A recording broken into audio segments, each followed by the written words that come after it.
রাতে রাতে বন্ধুরা, আজকে আমার মেনুতে ছিল বাঁধাকপি আর কারকোল ভাজা।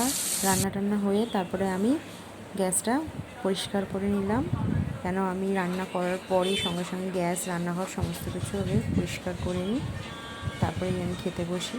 এই যে আমার রান্নাঘর পুরো পরিষ্কার হয়ে গেছে। এবারে উপরে যাব, রান্নাঘর পুরো পরিষ্কার। উপরে গিয়ে এবার খাওয়া দাওয়া করে একটু রেস্ট নিয়ে আমি এবারে দোকানে যাব, কেন সময় আমি একদমই পাই না। এই ওপরে গেলাম, ওপরে গিয়ে দোকানদারি সমস্ত কিছু করে টোরে তারপরে বাড়ি ফেরার পথে আমি বাজার করে ফিরি।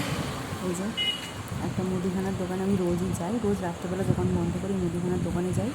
কারণ আমি যাই, আসল কারণ হচ্ছে এখানে আমার অনেক সঙ্গী রয়েছে, এদের সাথে আমার দেখা করাটা চাই।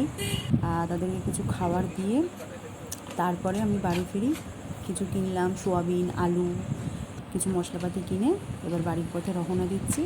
আর এই যে রাস্তার ধারে দেখো একটা মন্দির দেখছি, এটা হচ্ছে মা মনসা মন্দির, আর এটা হচ্ছে মা মনসা গাছ। এখানেও আমার কিছু এই রাস্তায় যেতে যেতেও আমার অনেক সঙ্গীদের সাথে দেখা হয়ে যায়।